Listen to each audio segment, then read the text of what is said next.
Hello，欢迎大家来到这期的活动。我们有一个西科奖入围艺术家的对谈。你好，我是 Winnie，我是 M+ 教学全系组的策整人，叫 Winnie。我们开始之前，我们提醒大家一下，请关掉你们所有的会发声的装置。然后这次我们的讲座会以英语还有普通话进行。如果你需要SI 的全译的话，请到我们的前台，可以这个耳机。我们活动的最后会有一个问答的环节，欢迎你们可以 scan 一下荧光幕上面的 QR code， 你们可以在那个时候将你们的问题提问，然后我们的speaker 会回答。Welcome everyone. My name is Winnie. I'm the curator for learning interpretation at M+. Today, welcome to you to this speech, to this talk with our Sigg Prize finalists. Before the event happened, we would kindly remind you to switch off any sound emitting device. And also, today's talk will be held in English and Mandarin. If you need simultaneous translation, you can go to our reception and borrow a simultaneous device. Lastly, there will be a Q&A session at the end of the talk, so you can scan the QR code on the screen and we'll be able to receive your questions where the speaker would respond. So I'm not going to delay. I'll pass the time to the exhibition curator, Isabella, and also assistant curator, Ari Long, for this event. Thank you. Thank you, Winnie. Good afternoon. I'm Isabella, the M+ curator of visual art, and here today with me I have Ari Long, our assistant curator, to moderate today's talk together with me, along with my lovely six artists here today. So if you haven't got a chance to go to see the show, which today is the first day of the opening, so I would encourage you to have a look at the show at the main hall gallery after this conversation. But at before we kind of like starting the conversation with each of the artists and to talk about the practice, the work that they are presenting today, perhaps maybe I can give a little bit more background about the Sigg Prize. So the Sigg Prize is a relatively young artist award that actually emerges in this region, and we actually have started the Sigg Prize back in 2018. It was formerly the Chinese Contemporary Art Award established by Dr. Willy Sigg more than 20 years ago. It was really an award trying to acknowledge and also really to presenting the best, very outstanding artistic practice in China at that time. And also like as the award also comes together with an art critic award. But I think after 20 years of having the Chinese Contemporary Art Award, it is also a kind of like a very logical transition from the CCA award into part of the important program of M+. So we established the Sigg Prize in 2018, and then in 2019, we have the first Sigg Prize exhibition held at the Pavilion. So the vision of the Sigg Prize, again, is really trying to acknowledge, to point out the most outstanding artistic award in the Greater China region. So we will acknowledge artists who are born or working in this area, but also artists who are working overseas as well. So very different from the CCAA, this is not just an art prize, but also an art prize, giving us the opportunity to create a platform for artists to present the work as well. So it actually has an exhibition. So we really want to have this prize to kind of creating a platform for artists to achieve their ambitions, to present the work, but also having this opportunity to encourage our audience to start talking about the art prize. So I think it is a very special moment if we are thinking about the Sigg Prize 2023 alongside with the opening of the M+Sigg collection, Another Story, which actually opened yesterday. So if we think about the M+Sigg collection, is presenting us a more kind of historical perspective of the Chinese contemporary art story in the past 40 years. Then the Sigg Prize here we're presenting today is really showing our audience about what is happening right now. So it's an award really kind of responding to the moment, to the time that we're living in.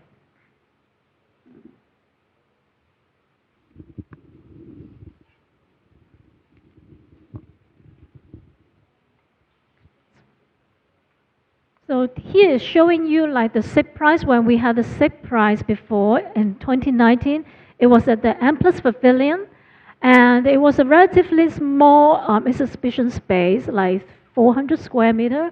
But today we are having the Sigg Prize at the main hall gallery, which is like more than 3 times bigger than than the pavilion.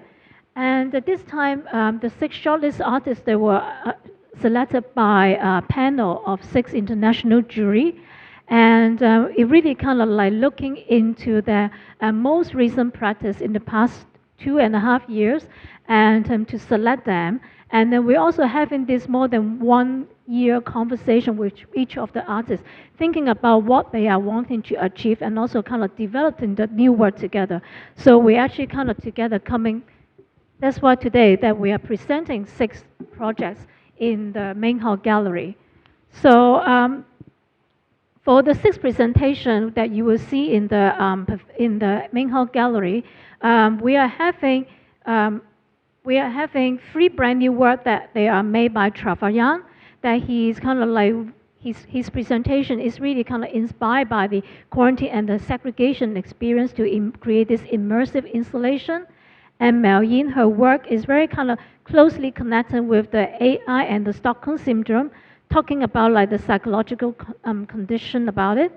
And also Jes Fan, he creates this a very ambitious project called Site of Wounding, which is really kind of an opportunity to think about the internal trauma and also internal landscape. And we also have Yu Ji, and also Yu Ji is showing her more current practice in terms of thinking about sculpture and how taking a sculpture in a new way of presentation.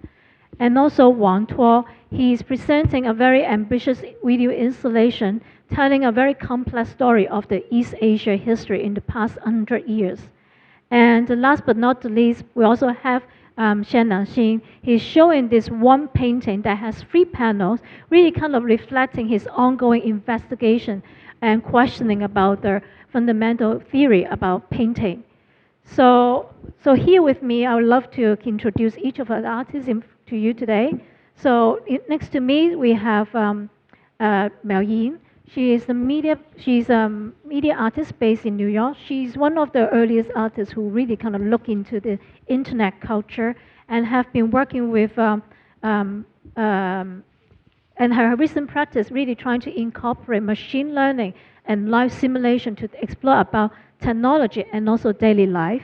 And next to me, we have Trevor Yeung, our Hong Kong artist, and he primarily works in installation, and he's really known for incorporating living beings like plant and fish tank or fish aquarium into his work, and to create this installation that really subtly provokes some sort of interlogic and talking about interpersonal relationships. And next to Trevor, we also have another Hong Kong artist, but currently New York-based Jes Fan.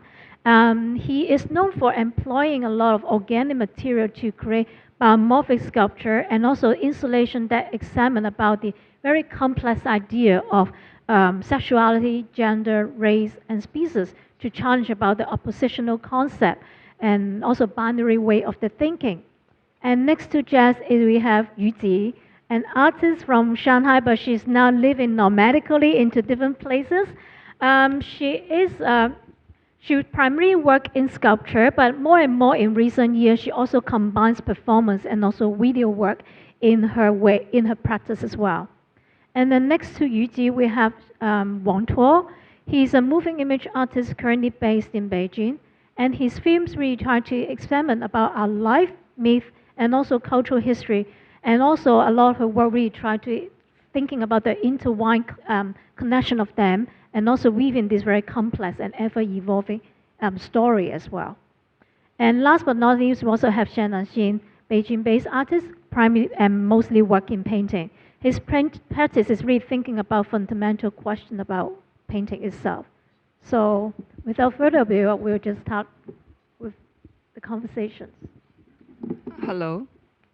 Hello everyone, I'm Ari. I'm the M+ Assistant Curator of Visual Arts. 我是龙云，大家好。感谢 Isabella 的介绍。那么接下来时间，我会先抓住这个机会，先问一下3位在整个展览过程中选择去展示已有的作品的3位艺术家。那么王拓、谢南星还有于吉，我想问一下，就是去年8月的时候，其实我们告知你们结果的时候呢，到真的整个过程，我们不断的商讨，到最终作品呈现给大家，你们是怎么去构思，想要决定想要展现哪一件作品，背后是怎么想的？可以跟我们稍微讲完之后，分享完之后，可以再跟我们稍微介绍一下你们这次展览的作品吗？那我想先问的是王拓。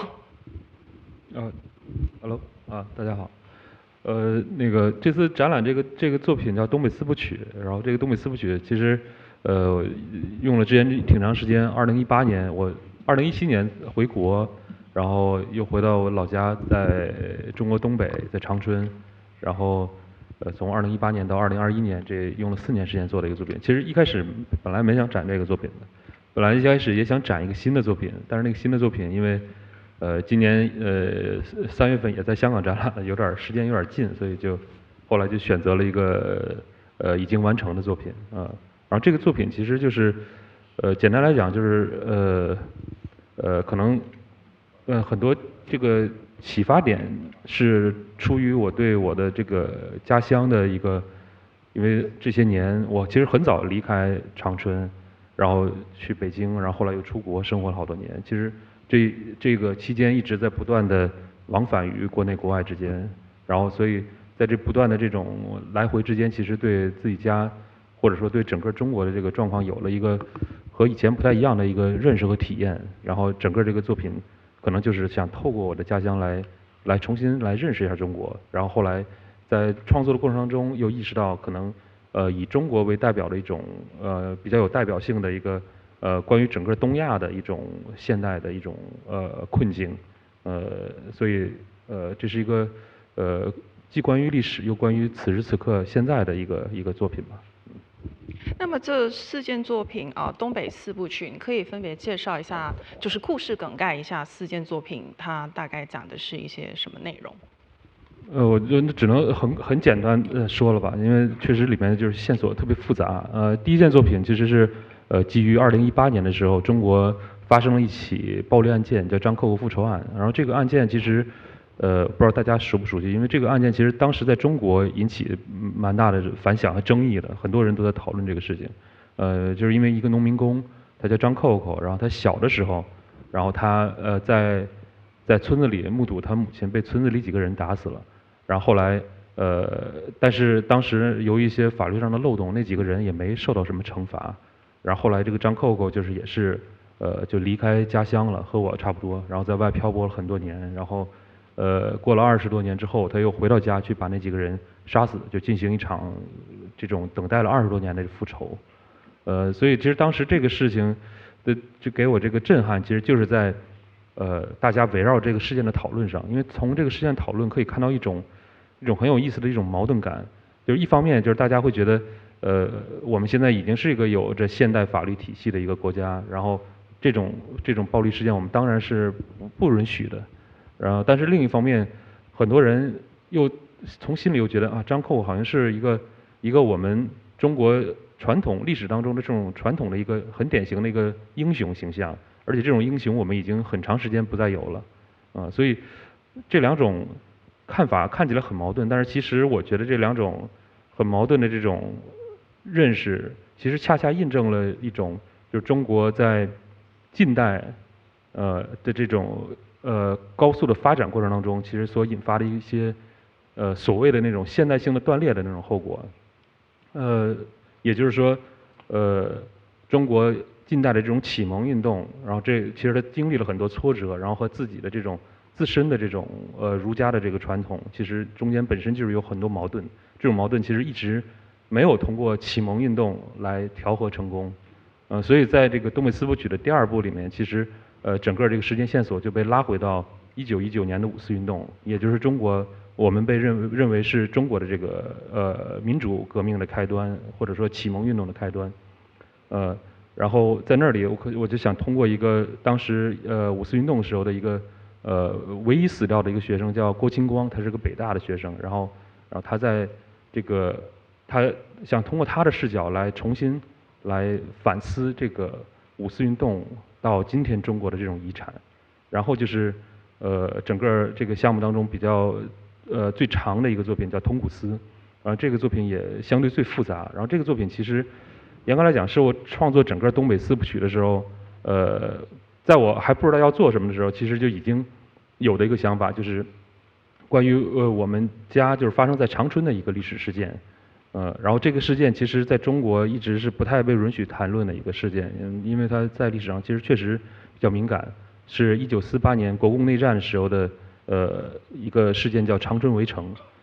长春围城这个事情其实就是简单来说就是共产党的部队当时想要攻破由国民党占领的长春城，然后但是呢由于这个兵力悬殊没法成功，所以最后共产党部队选择的一个办法就是军事围困，然后在长达6个多月的时间里，其实没有任何粮食能进入这个城市，然后所有的平民也在这6个月当中，其实很多的人是难以计数的平民，其实是由于一种很原始的方式，就是饥饿，在这6个月当中就是死掉了。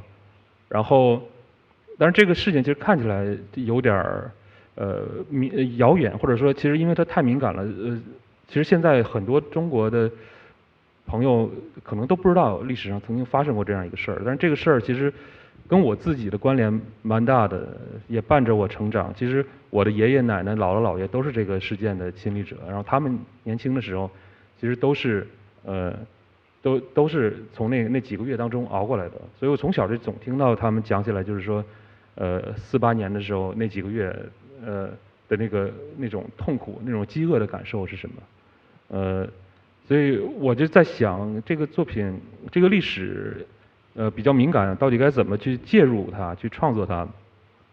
然后在那段时间的那个翻阅很多资料，而且也有很多在东北还有在地下的这种做这个资料收集和研究的这个，包括做口述历史收集的一些学者。然后我们在那段时间的这个查资料的过程当中，其实也发现，在那个时候发现了一个1948年更隐秘的一段历史，其实就是这个长春围城。它虽然说是国共内战的一部分，但是在长春围城的时候，其实在很多重要的这个关口，其实它用的是就是共产党这边部队其实用的是朝鲜的部队，就是这个也是一个非常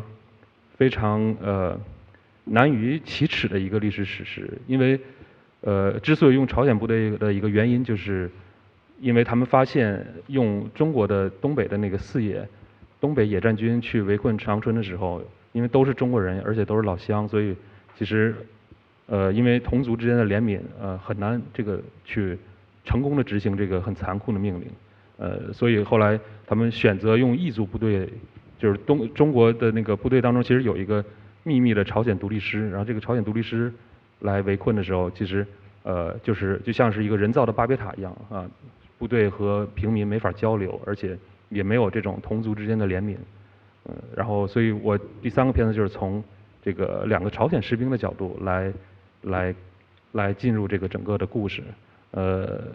然后而且在这里呢，其实整个这个中国的这个悲剧也和整个东亚当时另外一场悲剧也发生了关联。因为我们知道，在1948年同一时间，其实在韩国的济州岛也发生了一起就是跟这个长春围城性质一模一样的一个事件，叫济州岛事件，叫 Jeju Uprising。然后那个事件其实它本质上和长春围城一样，也是由于2种对立的意识形态，韩国的南北双方这种对立的斗争过程当中，然后平民大量死亡。所以我觉得这种内战的这种悲剧，或者说自己跟自己斗的这种困境，其实就是东亚困境的一种隐喻。就是因为简单来讲，东亚国家其实一直在很长的时间以来都有一种想象，就是我们有一个外部的敌人，或者说以西方为中心、欧洲为中心的这种外部的一个斗争对象。这其实是伴随着整个东亚近代的历史。但是其实我觉得更难以逃脱的其实是这种由于内部的意识形态的斗争所引发的这种内战悲剧。然后这种内战悲剧的核心的根源其实就是和张扣扣那个事件反映出来的那种矛盾是类似的，就是启蒙的失败，启蒙运动的这种波折和自身的这种历史传统之间的这种矛盾。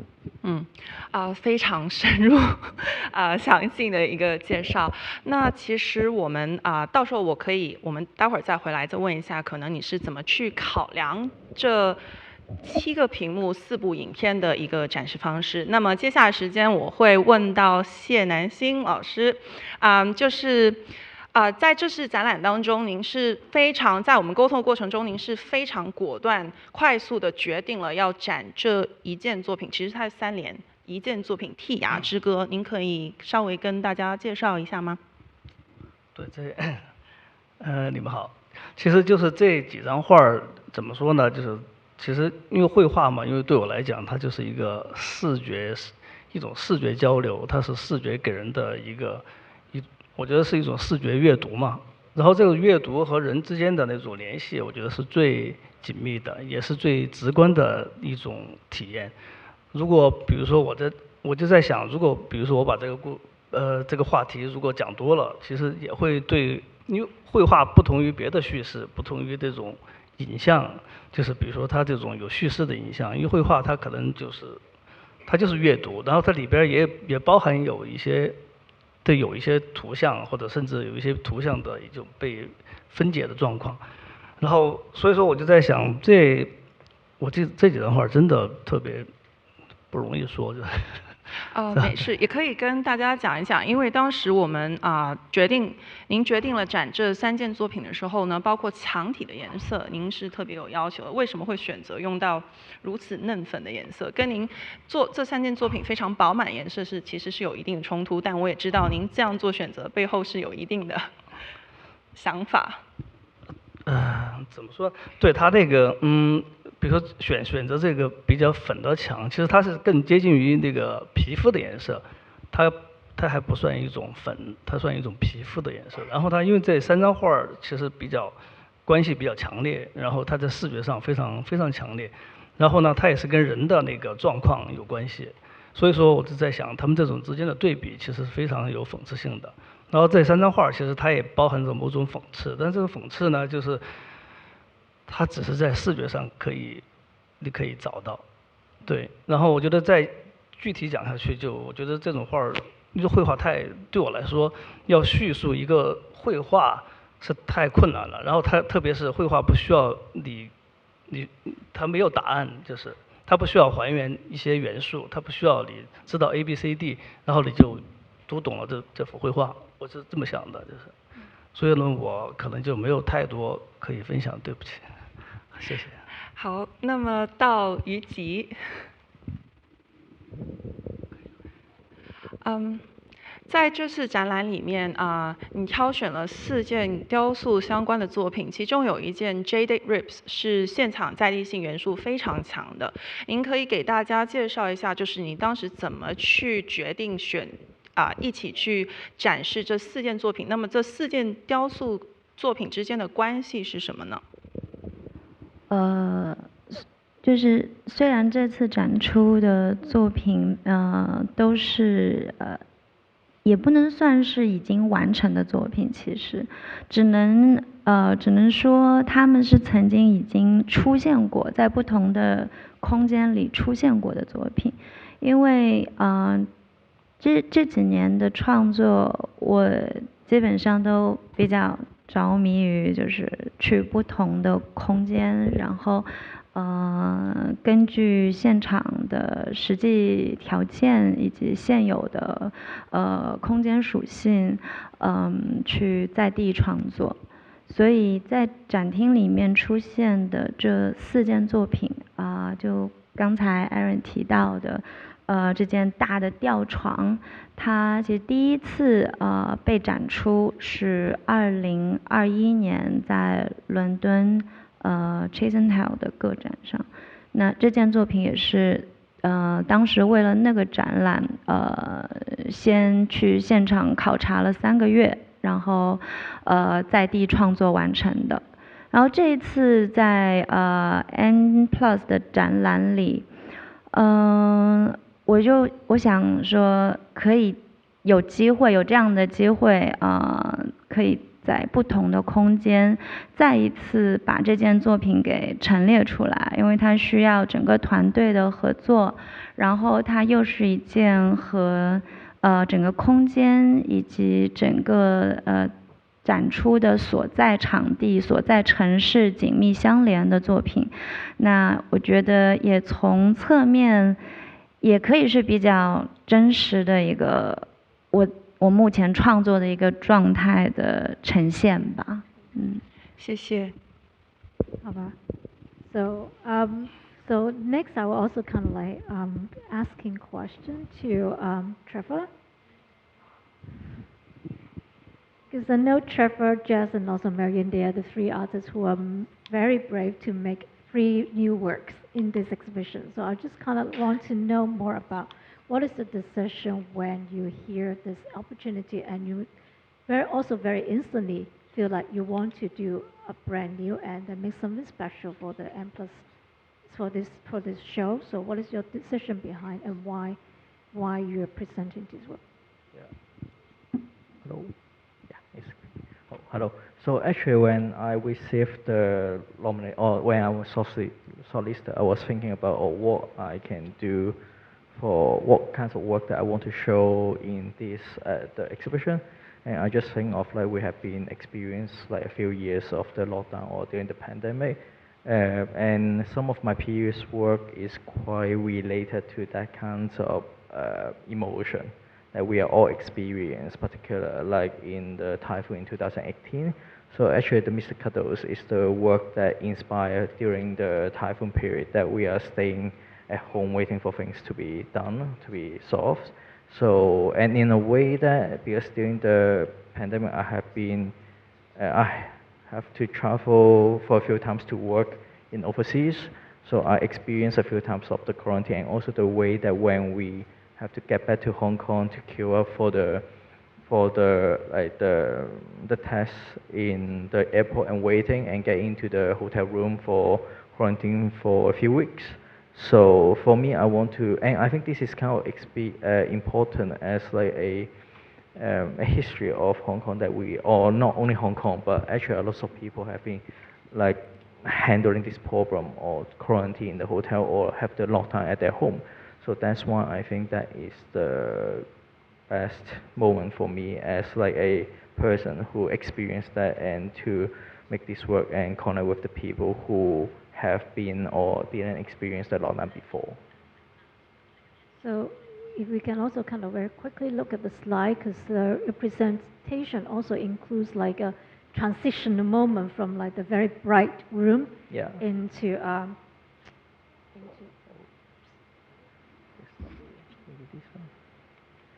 So actually, when you first go to my room, you will see there is like a cupola that is like what we always experiencing during the, and this is the 1B after the room. So they have a transition of 3 different lighting. So in a way that is more like the way that you come to, like you come into a room that you have to go back and forth to being forced to look at the poster, which is not really like a high quality like one piece like vinyl sticker, in a way that is a very old style of like a zero poster that you glue on the top, that when you see closer you can see all the bad quality and also the glue marks.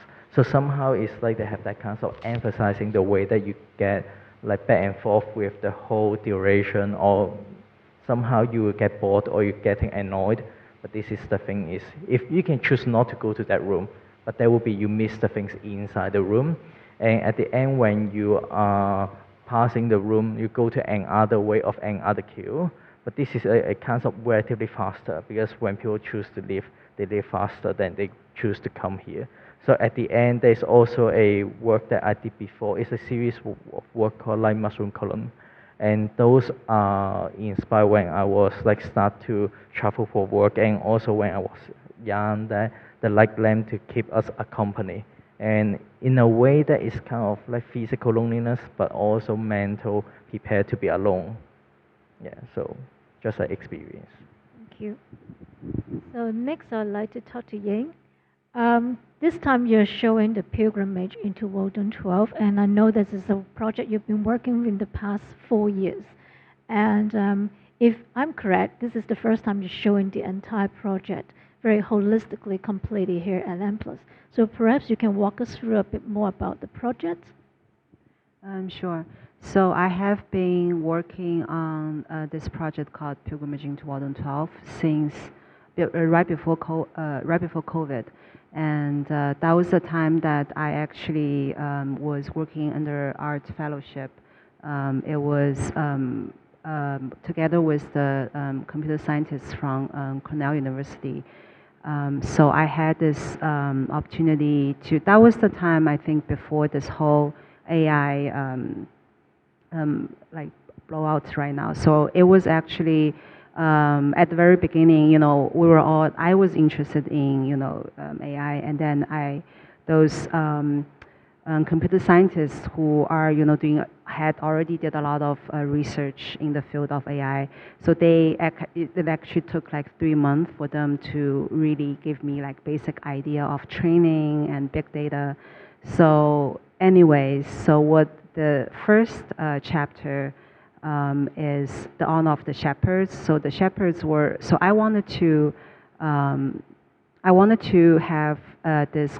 It's a like political allegory that played out on the game engine. So the idea was to build different kingdoms and villages. They kind of represent of different ideologies.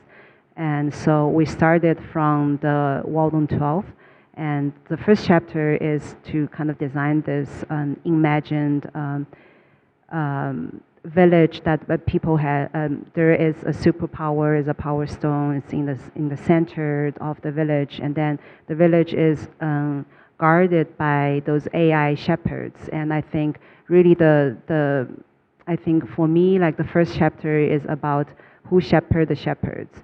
So those AI are the beginning of the process is that we took 3 months and we trained we trained a lot of brains. By brain, I mean algorithms on supercomputers in the cloud.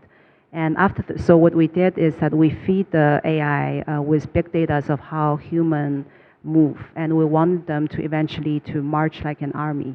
So after 3 months, then we got the result of different level of intelligence of the AI brains. So then, like I designed this. It's like a social hierarchy, but a loose hierarchy like between those brains. And so there are the Kung Fu master. It's like a cliche kind of what all those Kung Fu movies would have. So we have this AI master. He is the oldest and he is like most trained. And we also have like the architect of the Wang 12, which is intellectual who like who lives in a his place is like this library, and where under the library there's this dungeon, where he punish the roaches that has bad behaviors. And we also have a warrior. It's kind of like, how those American movies has those heroes. So we have this kind of an AI warrior. He is, he's very patriotism, and he's training in this cave, like in a lot of those Chinese novels, you don't go out until your training is done. So he's self-quarantined kind of. And we also have a farmer, so like, and then also another character that's like represent of like urban immigrants, and also a privileged kind of brain. So one thing that I wanted to really talk about is the reason. So those towers that we're looking at now is very site-specific for M+. This is the first time that I'm showing it in the form and the height of this, and it's completely like a new design. And it's kind of also like, it's during COVID, it's impossible to do like physical installings.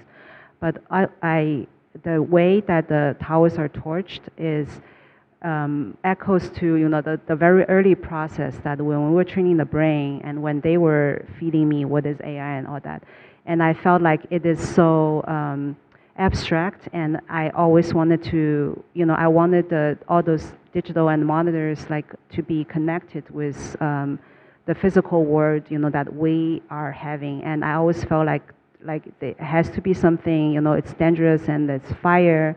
And it also, in a way, kind of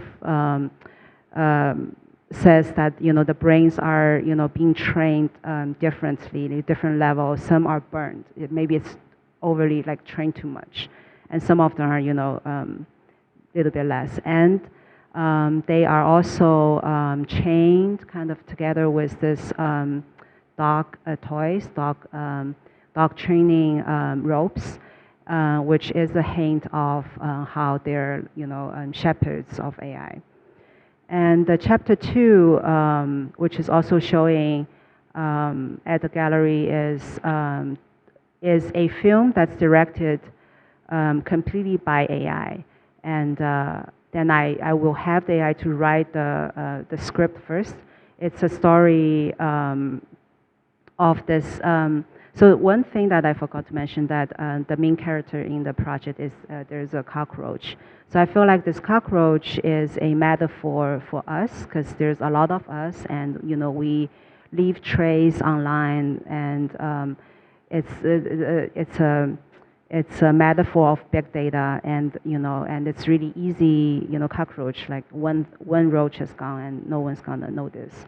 So in chapter 2 is this roach falling in love with his captor. He's like an AI shepherd, but the shepherd in the project, they are kind of the elite class, and so the roach's captor got in trouble because he stole the power stone, because they want the power, and so Wang Tuo took the AI shepherd. So therefore, the roach is actually free, so he can go anywhere he wanted to go. But he had already developed this kind of Stockholm syndrome with the captor.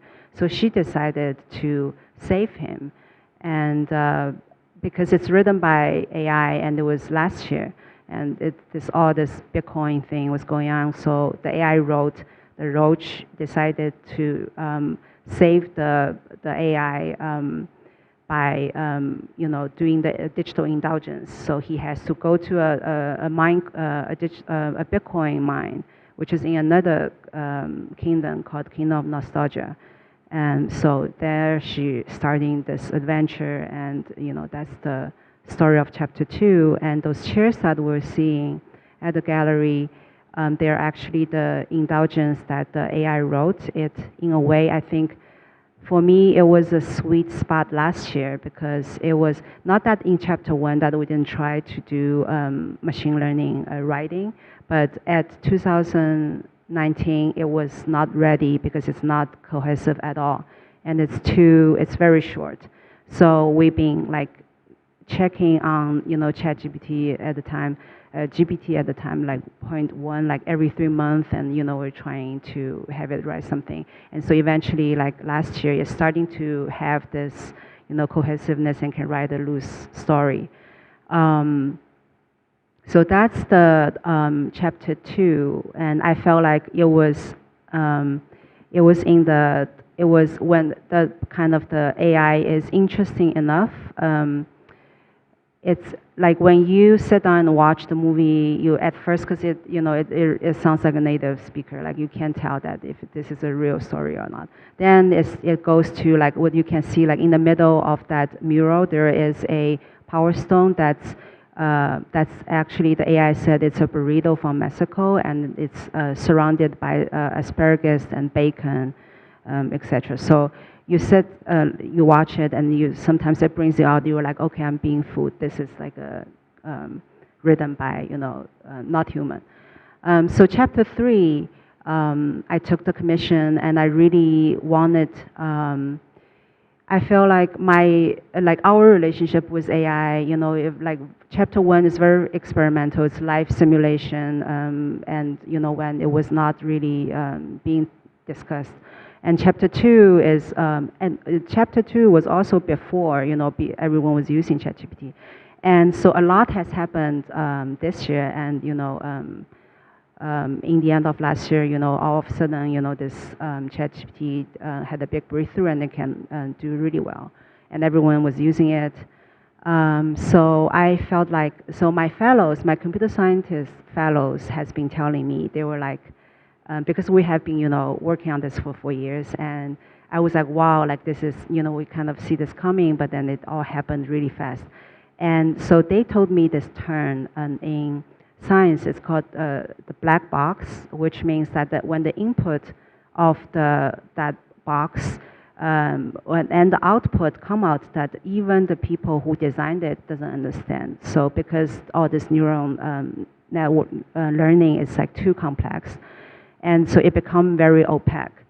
And I thought that's really, in a way, echoes how the whole theme is in medieval, and I feel like this AI thing had become a modern alchemy.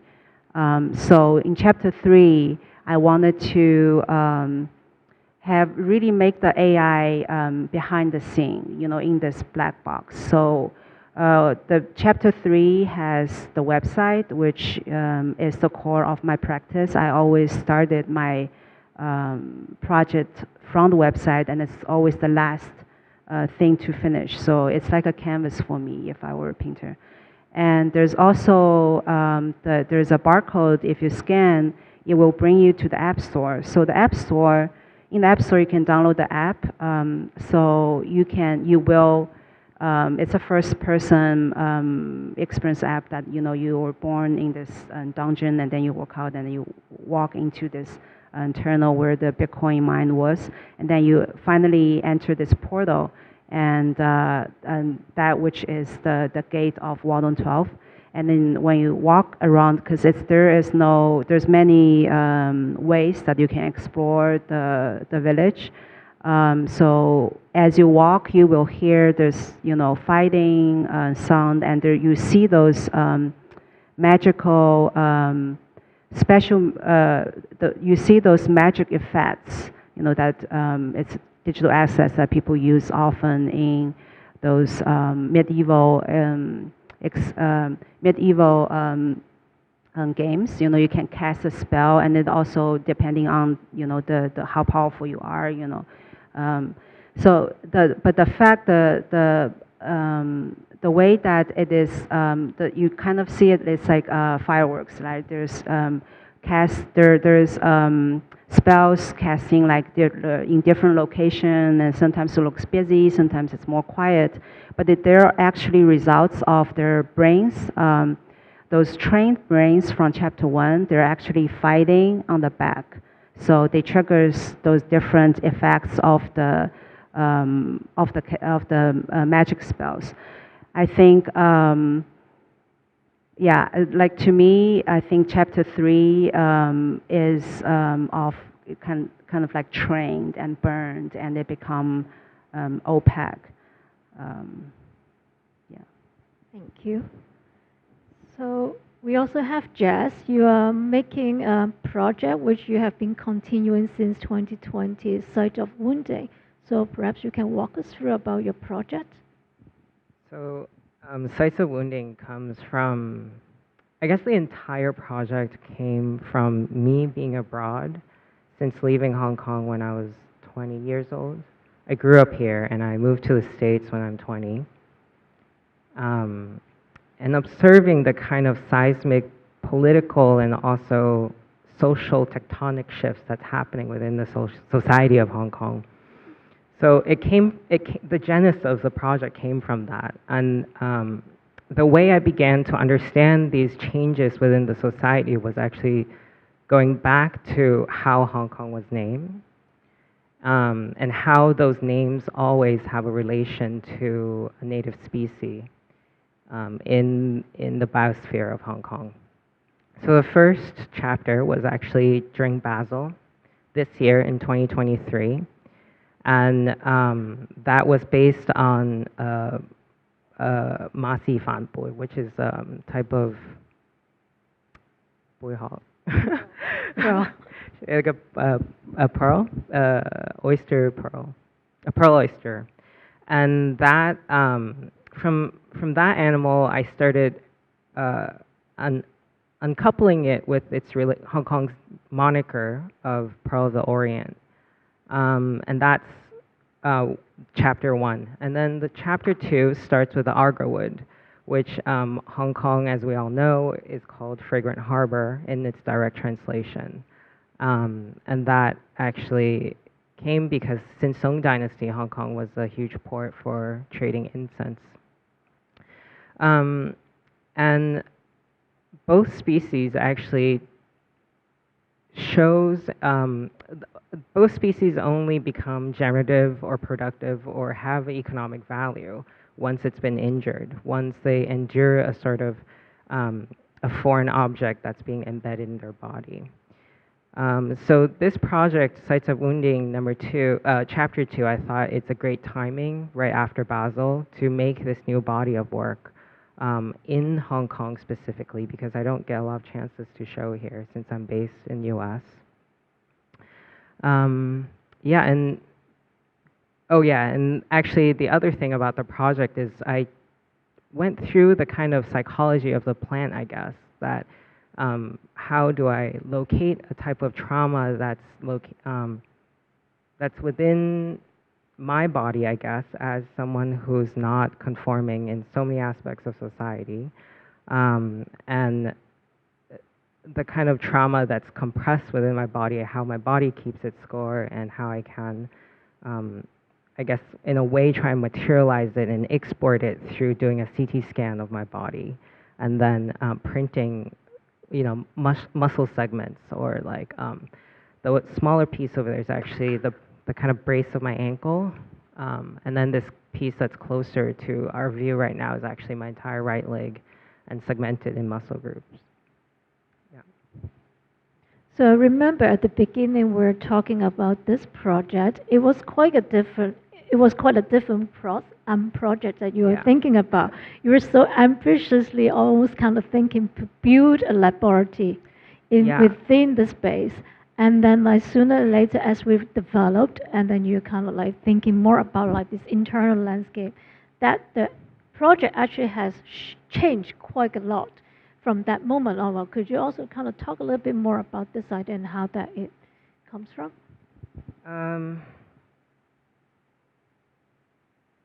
In a way, I think my job as an artist is to be a distiller, like to distill and condense whatever that I'm absorbing in the world. And as the project, since it was started almost a year ago, a lot has happened within that year. And I thought the kind of subtlety or the kind of quietness of the exhibition or the installation actually is better for explaining a message that I think a lot of people can resonate without something that's too loud or too encompassing. Yeah. Thank you, Jes. So I think like what you're just talking about, it also kind of made me reminded. I mean, despite all 6 of your works are very different in terms of media and also top address, but I think there's one very important observation, or like the key point that we discovered in the process of our conversation happened, is like how the past 3 years has been kind of significantly changed our way to think about our life. And despite some of the work may be made in this year, some of the work they were made like in 2018 or 2019, we are also kind of going through this really rapidly changing moment that the society, there are ruptures in history, there's ruptures and happening in the society, but also like the trauma of pandemic. So I mean, to me, when I'm looking at the works that you guys are all presenting, there is this feeling of shared experience, I would say, that you guys are articulating through your presentation. So I mean, I feel that there are a lot of like some of the ideas, like how we could actually look inwardly, like look internally, for example, from Jes and also Trevor's work, and also like thinking about how this internal problem, unresolved problem of history in Wang Tuo's work, and also can really make us to think about what we are, the kind of world, the reality that we are living in order to move on.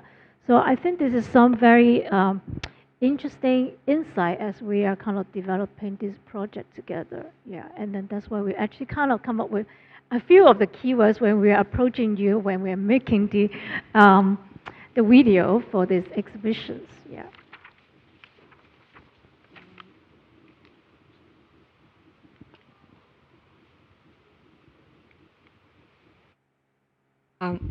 谢谢 Isabella。那么接下来我们可以进入到一个像 group discussion 的一个这样的环节，因为我们在持续在跟6位艺术家在沟通的时候呢，我们其实有在一起聊出好几个关键词，看一下能够 reflect 到他们整个过程中比较重要的，能够概括到他们作品的词语。那么其实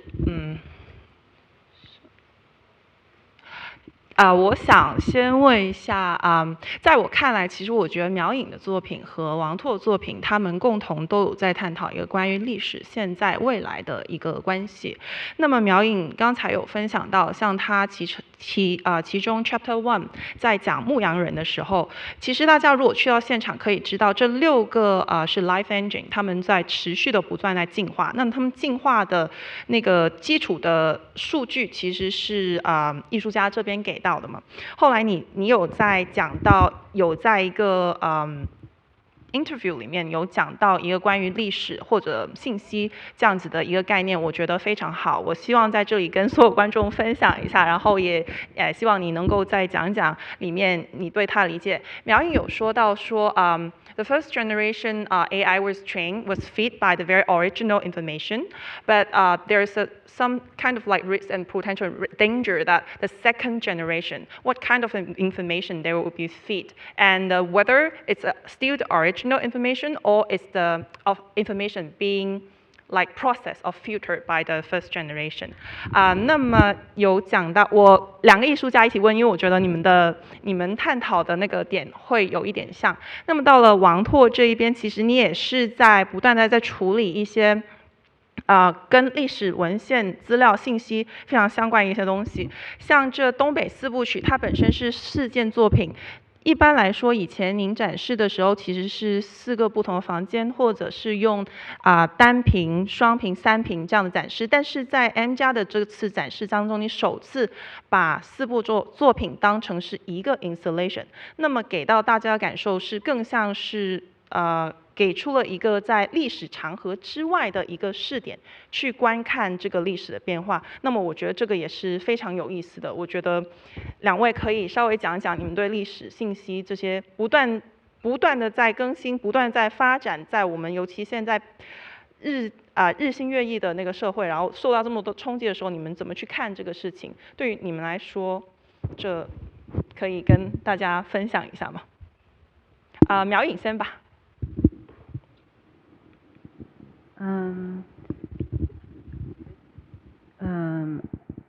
The concern that I think a lot of people have, like in terms of the technology, especially I think for AI, is that it's actually way more powerful than the stuff that we have in the past. And I think with ChatGPT, the ability of language learning, what I meant, I think, is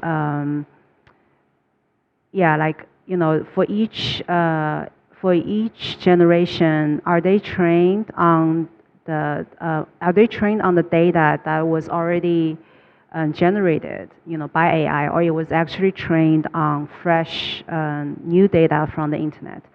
I think it makes a huge difference is that if something like in Chapter 2, it is a made-up, fake story, but it got taken as a real, story. So when the way that you look at history, then it will be a history of a power stone that was a burrito.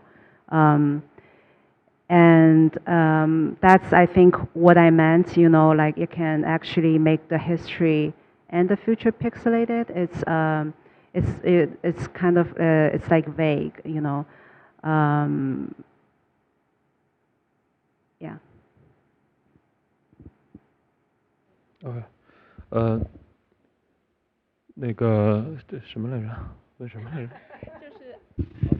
空间是吧？对，空间就是你考虑到这么多，就是七平用这个第一次用这个方式去展示，其实你背后之前有跟我说到，对，那个就是其实这么展示完全是因为这个展览空间的限制，因为我以前展览的时候，其实这个4个作品可能是分开展的。然后，但是这次因为一个人只分了一个屋，我就没法，我就只能把它们全堆到一起。但是我觉得堆到一起的时候，其实我也是，我就是确实也发现，就是确实很多时候的限制并不一定是个坏事啊，就是它有的时候它能，我就只能就是就是借坡下驴，就是也就是说借着这个限制去往下去想，因为我就想到我那个通古斯里面其实。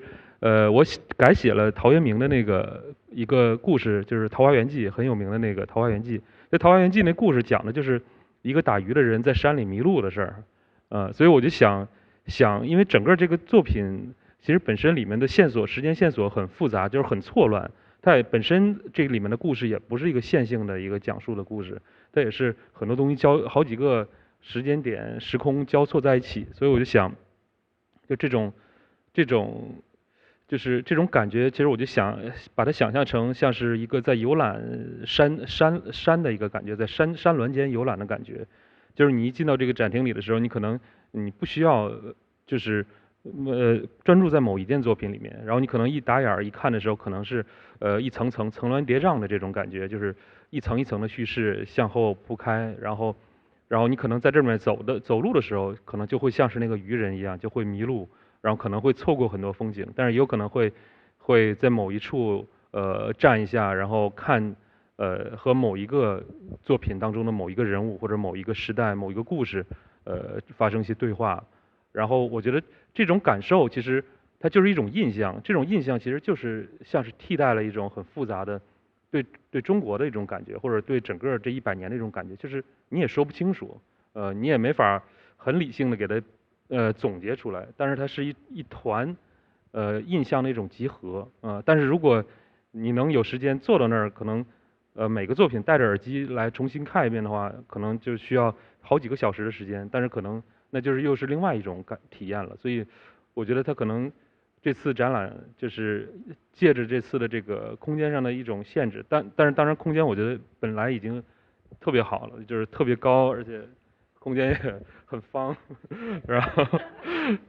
然后，对，所以就有了这次这种山的这种感觉，谢谢。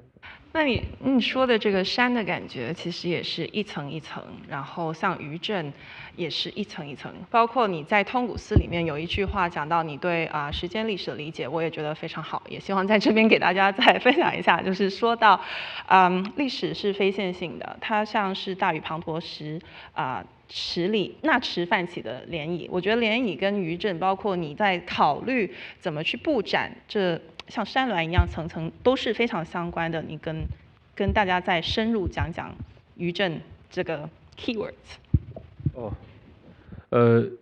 余震这个就是之前采访的时候就说大家要想一想这个2个关键词是吧？然后就是也是费了好大的脑筋，就是根本不知道该怎么总结。然后我想到了这个余震的概念，因为是它和我最近的作品，明确的提出了这个词，就是和我今年做了一个作品叫。第2次审问，然后，当然其实我也知道这些年，不管是东北的这些作品，还是最新的这些作品，其实讨论的问题都是一直没有变。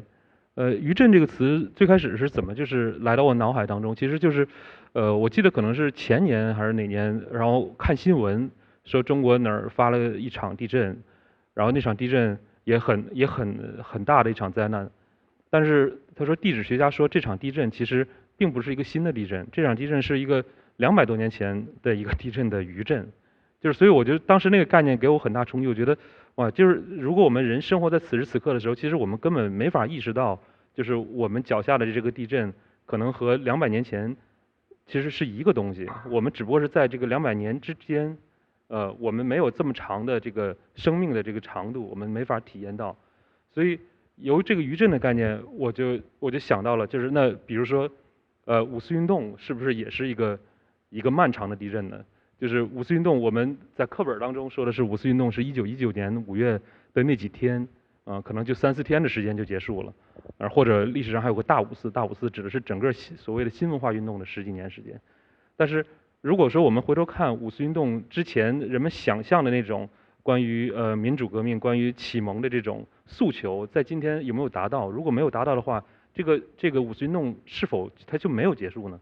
就是如果说我们回过头来，或者说到未来再过了200年，有一天终于我们回过头来看啊，好像1919年人们的那些学生去抗议、去斗争，想要获得的那些东西，终于在比如说23几年达到了。那我们是不是有一天终于可以重新定义五四运动是从1919年到23几年？就是所以这种概念就是让我们知道，我们此时此刻的这个时间点，它并不是孤立存在的，它可能已经是埋在某一个我们以为是历史的一个时间点里了。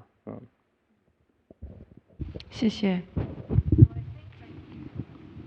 So thank you for Wang Tuo and also Miao Ying just sharing your perspective of why you're coming up with these two key works, and also we kind of like giving us a chance to think about like how you use the history to really think the internal problem of the history to think about the moment that we're living in today.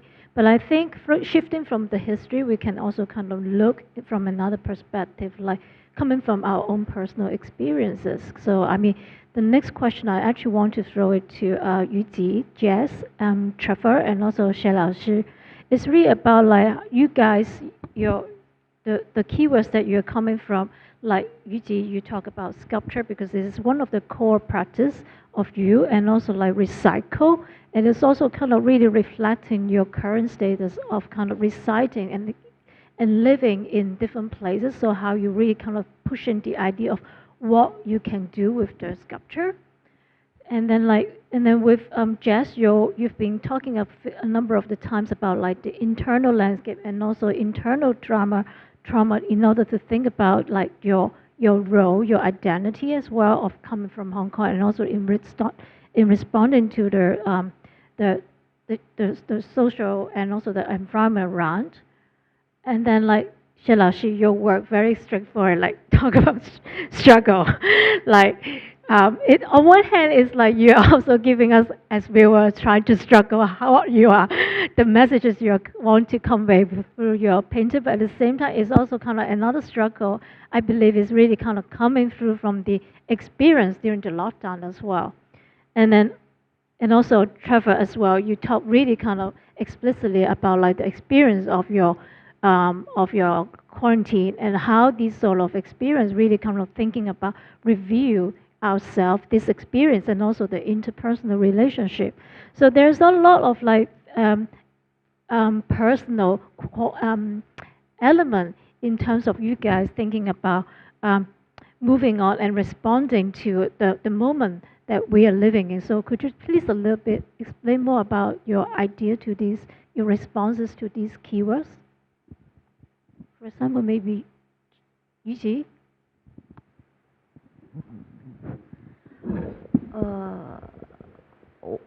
我可能刚才我可能还在想刚才王拓在讲的余震的事情，因为我发现其实我们只是用了不同的词，其实当中还是有很多在思考的方式，以及我们在思考问题，其实有很多相近的地方的。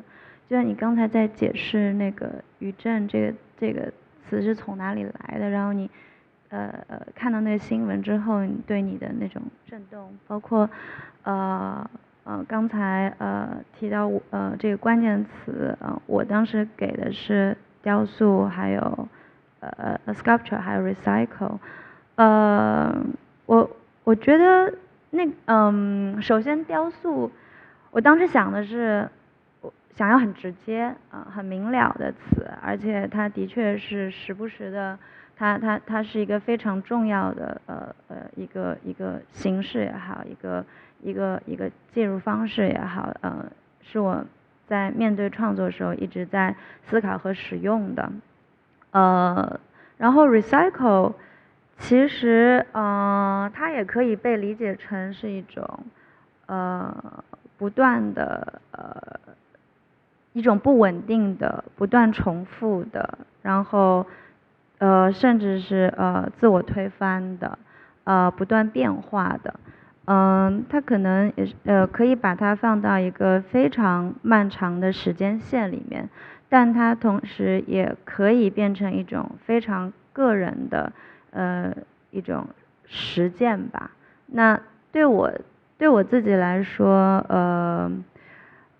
我的很多对于作品的思考的可能是来自于雕塑这个语言本身的。所以我在展览当中想要讨论的，也是我自己平时一直在思考，它可能没有一个结果，它只是伴随一种我觉得是艺术家的一种工作方式，一直在不断的演化的东西，不断在变化的一个非常生动的东西。比如说可以理解成一件作品它如何是完成的，或者说我们走进美术馆看一件作品，那我们到底在期待看什么？如何去观看一件作品，或者说对艺术家来说又如何去定义一件作品已经被完成或者未完成？那如果它是未完成的，那它是否可以被大家讨论，或者它的价值是否就会不同？可能我在近几年吧创作的时候会考虑比较多这样子的问题。它不光是在我的个人创作，所谓的就是工作室内完成的工作创作当中在思考，同时也是作品被搬离就是脱离艺术家的创作环境以后，他来到一个更公共的环境，被更多人看到的时候，他又如何继续他的这种生命力吧？对，可能就我个人的部分实践来说，以及我的展厅来说，我更多的在表达的是这方面的思考。Jes, you're holding a mic. Hello? Yeah, so, I mean, I'm also kind of reverberating on what Wang Tuo and also Yuji talks about, like the idea of the Yuzhen. Thinking about how this chapter actually builds on the previous chapter, but also builds on the previous body of works where I, engage with organisms that don't necessarily like, or for instance, like I work with mold, I work with black mold, I work with growing melanin out of E. coli, I work with my mother's estrogen, but in all these instances, similar to this chapter, none of those, I'm proposing that a rather old idea that actually all materials are sentient, that yes, like the more kind of, I guess like like the more sensational materials that I mentioned earlier seems to lodge on the public discourse about my work more. But the idea is actually to sensationalize it, to propose that actually E. coli or estrogen or testosterone is actually not so different than using marble or using plaster in my studio or using paper. It's a material that that surrounds us. My body is a material. So.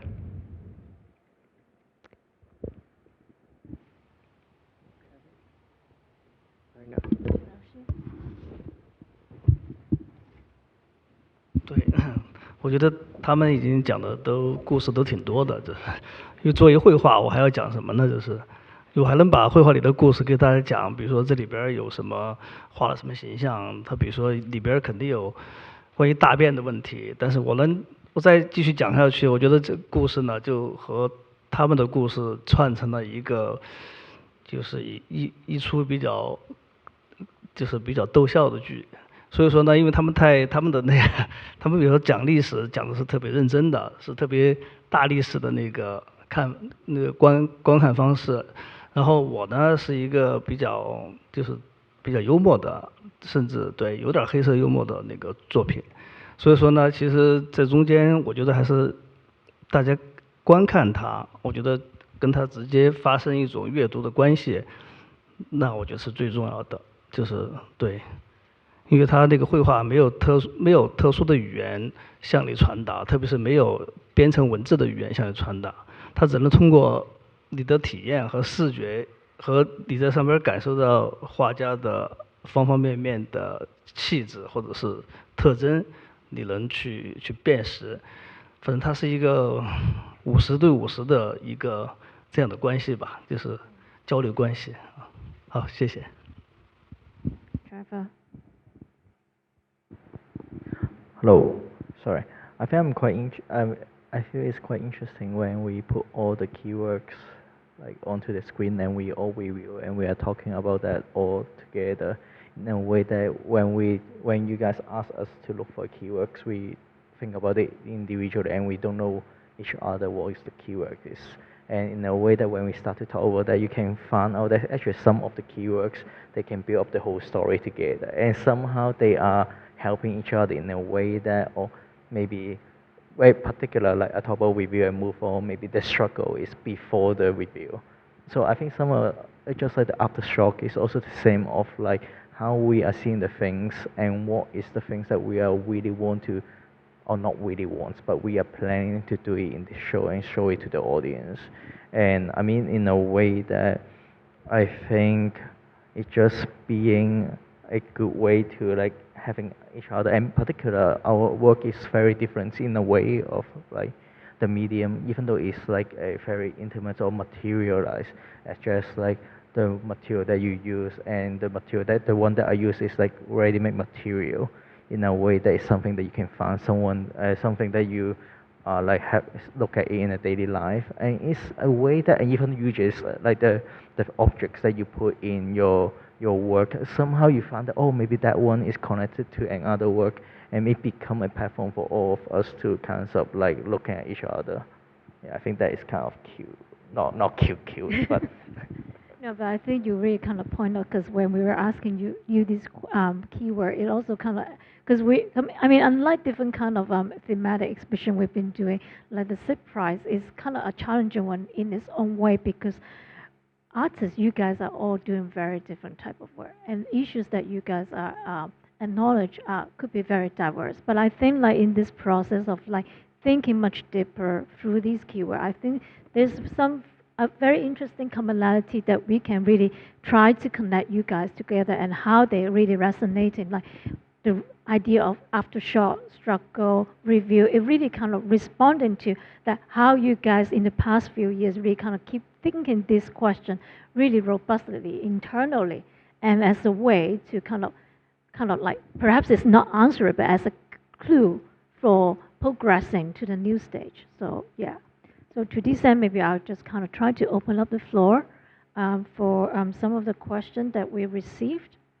So there are a couple of interesting questions. So one is for Yuji. So there's an audience is trying to ask what are Yuji's criteria of choosing the recycling materials? When you remake the new version in the M+ show, how did you select the materials and are they very different? I think they're talking about like the jade rib. 我觉得，我其实对这件作品完全保持开放性，然后我觉得在这件作品当中，我有在尝试，以一种合作的方式去完成它。其实我自己设计了一个游戏方式，是这件作品它的整个形式如何成立，其实是非常可变的。它是非常不稳定的，完全取决于里面的重量，以及在展览当地所能够收集到的材料，在有限的时间和有限的努力之下，可以找到什么样的材料。那当然，最终的材料的筛选是由我来完成的，但是整个作品的组合成分却是由整个工作团队以及整个现场整个城市吧，就在地城市的已有的条件来决定的。当然的其中还包括合作的主办方美术馆的这个展品安全要求。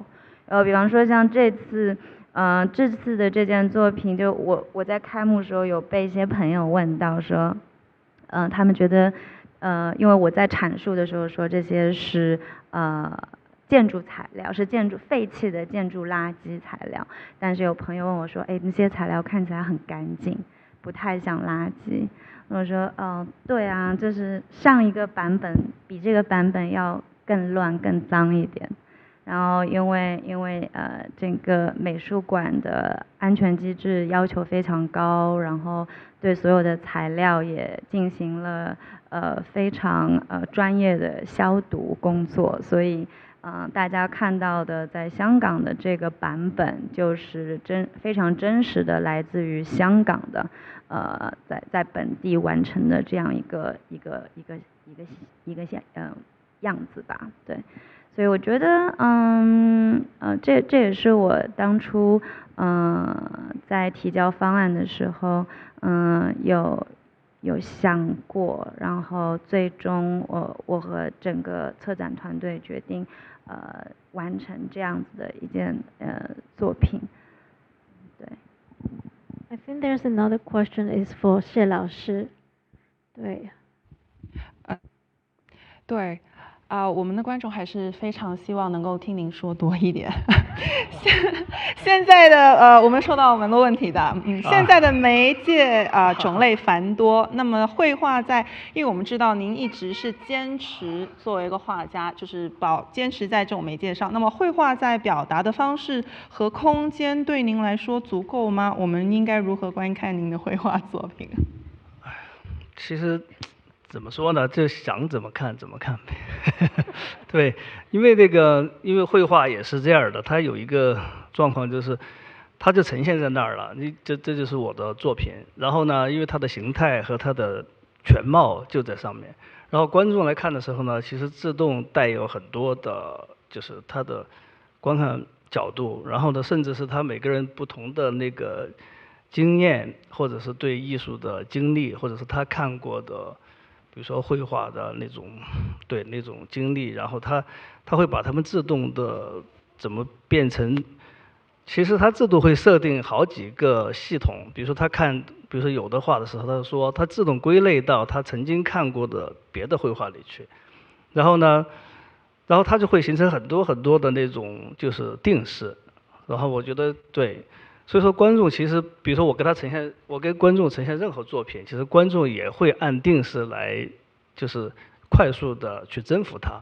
因为一个不能被征服的作品，也不能被征服的一种视觉语言，他一定会觉得是一种不安定的，是一种不安全的一种方式，一种现象。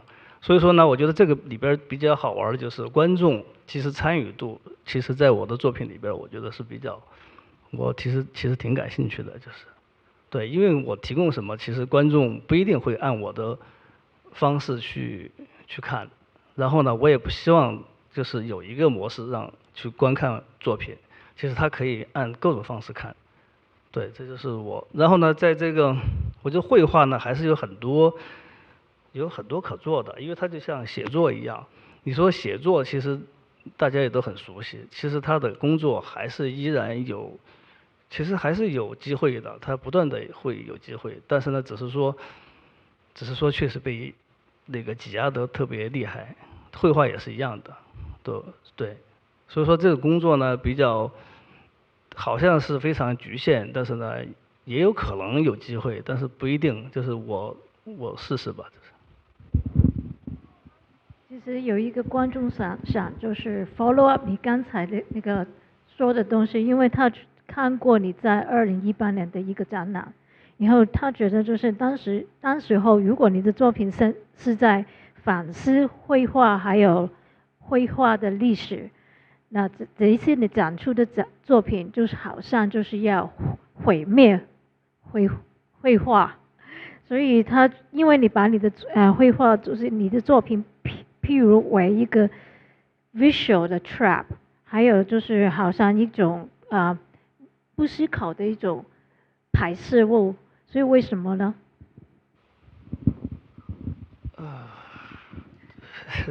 这个我觉得这个观众已经说的，他自己已经说的很比我说的好了，就是他已经联想到了这些话题，知道吗？对，然后这我也不知道从何说起。好。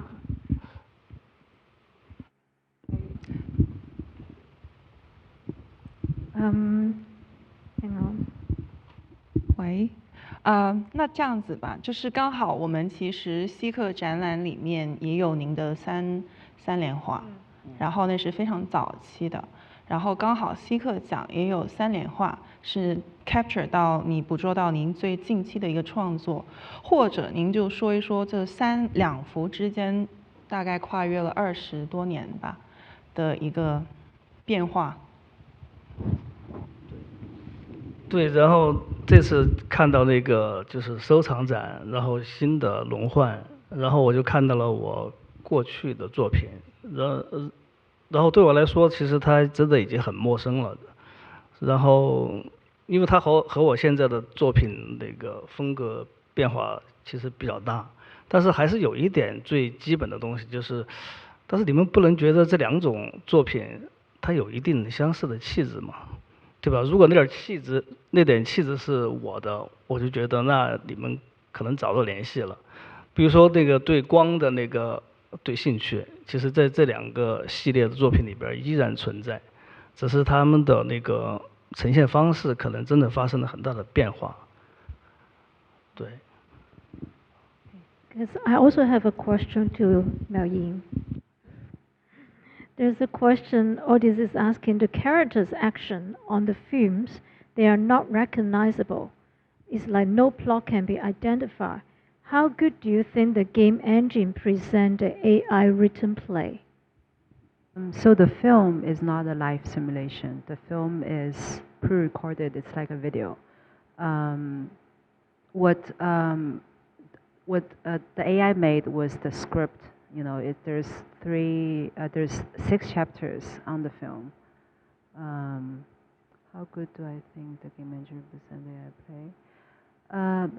The game engine is it's like a similar like it was given like animations. It can it can act anything. Like it's like animations. So I think the way that that it was the script was written first, and then it's like animated on the game engine. If that answers the question.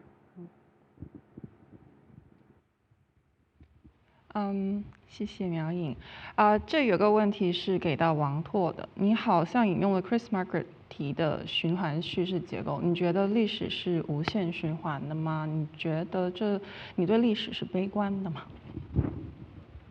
这个问题，就只有上帝能回答。我觉得这个我回答不了这种问题，我没法觉得历史是不是无限循环的。就是当然我们能看到有不断的重复性。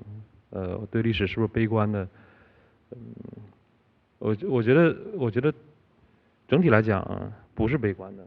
整体来讲不是悲观，就是如果放远的话，可能不是悲观的。但是我觉得可能悲观不悲观、乐观与否，这个可能都不是一个很重要的一件事情，因为这种情绪很容易让人陷在当下的这种你遭遇的事情上。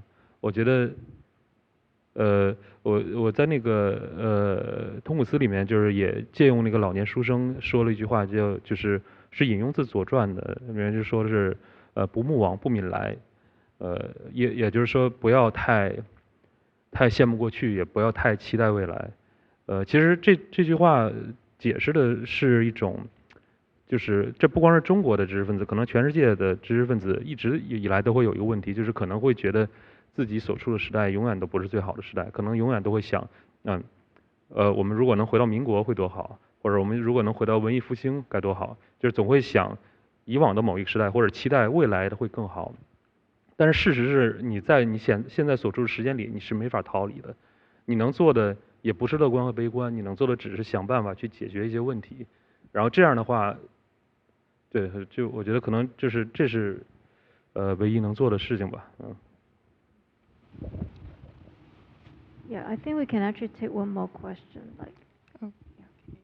So I will take the chance to ask the one last question, which I find that is very good too.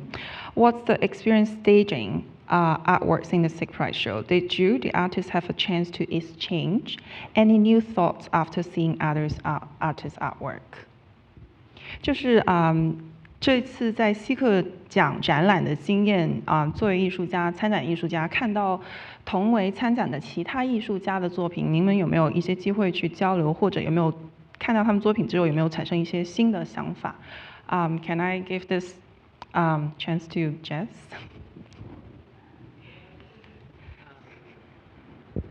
新的想法都没有了。New thoughts.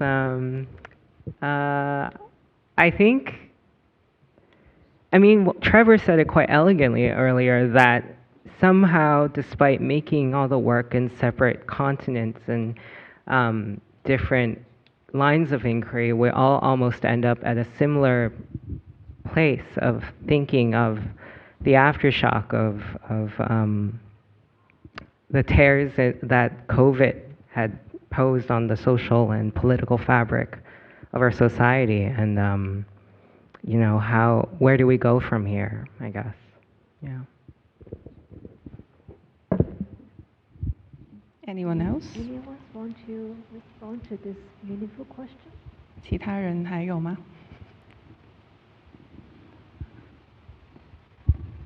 All right, then perhaps maybe we can actually kind of like have a wrap here, but just before we leave, I just want to kind of say that next we will have on the October 6th, we'll have a program called Transformation Through Body Positivity. So if you have a chance, just go to check out on our website. And 好，很感谢所有艺术家今天跟我们的分享。Really thank you for all of your insightful sharing. So like Isabella was saying, you can give them a round of applause. Thank you so much. It was very, very insightful. So I would like to share. For anyone who actually want to see the exhibition, you can all leave in the bottom of the stairs. So the Sigg Prize Gallery is open, and you can all go and check out the show. Before you leave, you can also scan this QR code to give us some feedback if you've enjoyed the talk. And also remember to return a headset to our staff if you have borrowed one of our SI device. Lastly, thank you very much again for all of the artists and also Isabella and Ari for today's event. Thank you. So.